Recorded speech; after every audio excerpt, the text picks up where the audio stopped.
आने में टाइम बहुत ज़्यादा लग जाता है। बहुत से बच्चों के मैं कमेंट्स पढ़ता हूँ, कुछ बच्चे मेरे को टेलीग्राम में भी बोलते हैं कि सर ये प्रॉब्लम आ रही है। तो सबसे पहले तो यार देखो, नोट्स बनाने का बेस्ट तरीका ये होता है, तुम लोग ये मान के चलो तुम लोग ऑफलाइन पढ़ रहे हो, तुम ये मानिए मत तुम ऑनलाइन पढ़ रहे हो। अब ऑफलाइन पढ़ रहे हो तो ऑफलाइन क्लास में यार अपनी क्लास लेक्चर की जो लेंथ होती है 1.5 घंटे होती है, 1 घंटे 40 मिनट होती है, तो उसके बियॉन्ड आपको टाइम नहीं लगना चाहिए। आपको बिल्कुल ऐसे कंफर्ट जोन में नहीं बैठना है घर पे। ये नहीं कि आप आराम से बैठे हुए पढ़ रहे हो, बिल्कुल वैसे ही बैठना है जैसे आप क्लासरूम के अंदर एक टीचर के सामने बैठते हो, है ना बच्चों। और जो आपको लेक्चर सुनना भी है ध्यान से, नोट भी करना है, समझना भी है, सारी चीजें एक साथ अगर करोगे बच्चों तो तुम्हारी इफिशियंसी बढ़ेगी, और इफिशियंसी बढ़ने से ही अपना माइंडसेट डेवलप होता है यार, समझ में आया क्या। तो 2 घंटे के अंदर आपको कैसे भी करके उस लेक्चर को एंड करना है। अब कुछ बच्चे, एक बच्चे ने आज ही टेलीग्राम में कुछ ऐसा डाला था कि सर मैं पहले 1 घंटे के अंदर 2x की स्पीड में पहले सारा लेक्चर आपका देख लेता हूँ, तो 1 घंटे के अंदर लेक्चर देख लिया, फिर सारे प्रॉब्लम्स खुद से ट्राई करता हूं, तो मुझे उसमें 3 घंटे लग जाते हैं। यानी ओवरऑल यार आपने कितना टाइम ले लिया, 4 घंटे का टाइम ले लिया। अब सोचो यार, मैथ्स में अगर आप 4 घंटा दोगे, फिर फिजिक्स में भी उतना ही दोगे, तो फिर केमिस्ट्री के लिए टाइम कहां से लाओगे यार, है ना। तो ये स्ट्रेटजी सही नहीं है, ये गलत स्ट्रेटजी है ना। तरीका वही है जो मैं आपको पहले से बोलता, right from the day one मैंने यही गाइड किया तुम लोग को यार, कि सबसे पहले तुम लोग क्या काम करो, जैसे लेक्चर अपना स्टार्ट होता है, जैसे अभी लाइव चल रहा है, तो तुम लोग कैसे पढ़ रहे होगे, तुम लोग कॉपी पेन लेके क्वेश्चन देख भी रहे हो, नोट भी कर रहे हो और समझ भी रहे हो। तो तीनों काम जब एक साथ करोगे तो तुम्हारा टाइम बहुत सेव होगा बच्चों, तुम्हें ज्यादा से ज्यादा क्वेश्चन ट्राई करने का टाइम मिलेगा, ठीक है ना। क्वेश्चन को लिखने में टाइम लगता है। अच्छा, कुछ बच्चे कह रहे हैं कि सर क्वेश्चन को लिखने में टाइम ज्यादा लगता है, तो ऐसा नहीं कर सकते यार कि जैसे तुम लोग क्वेश्चन को मतलब सारे क्वेश्चंस को एक क्लब करके उसको क्रॉप करके लगा सकते हो क्या। जो क्वेश्चन को नोट करने में तो बहुत टाइम लगे, तो पीडीएफ ऑलरेडी तुम लोग के पास है, तो पीडीएफ को अगर किसी ड्राइव वगैरह में सेव कर लो, तो वो टाइम तुम बचा सकते हो अपने क्वेश्चन को नोट करने का।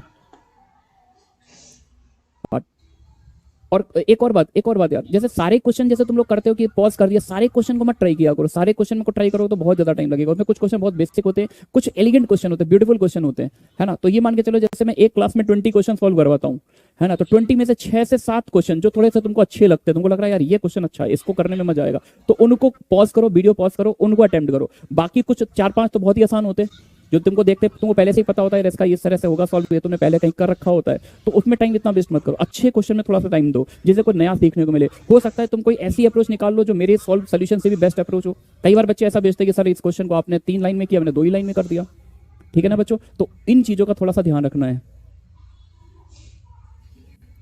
ठीक है ना।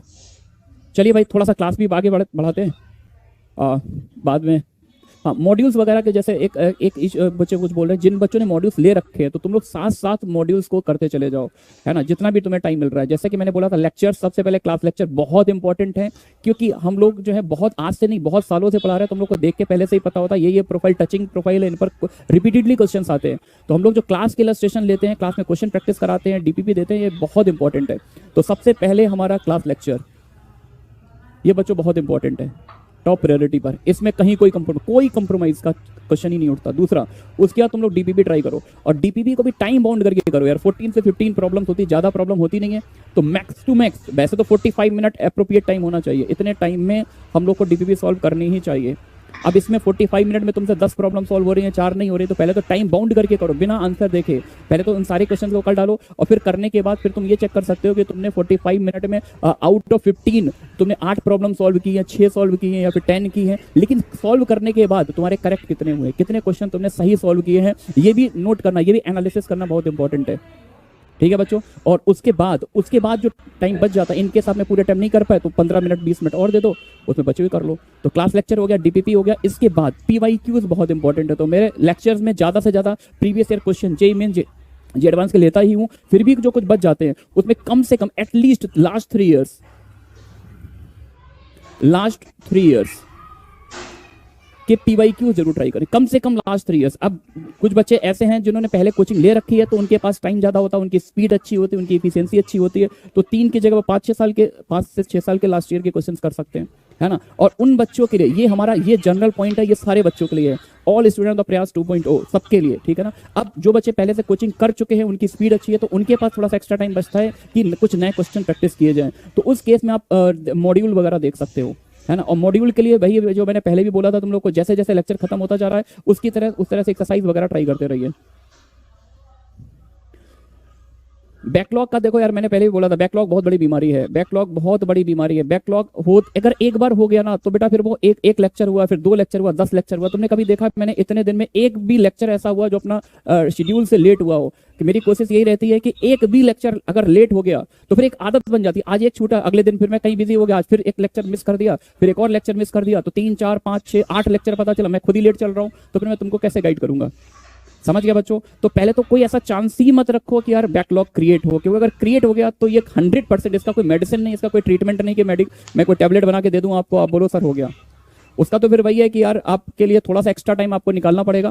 पहले तो ये है कि जो करंट लेक्चर चल रहा है, करंट लेक्चर पर फोकस करो, करंट लेक्चर में कहीं भी कोई आगे पीछे ना हो, और आधे आधे घंटे का सब्जेक्ट वाइज टाइम निकालो बैकलॉग को कवर करने का। और बीच में जो सडन हॉलीडेज आ जाते हैं, जैसे अभी छठ पूजा का था, है ना, दिवाली का ब्रेक था, इससे पहले ईद का एक दिन छुट्टी मिला था, संडे को हमें टाइम मिलता है, ये वो टाइम होते हैं जहां पर हम अपना पुराना जो हमसे मिस्टेक हुई है, जो हमने मिस्टेक करके आगे बढ़ रहे थे, तो वो हम कवर कर लें।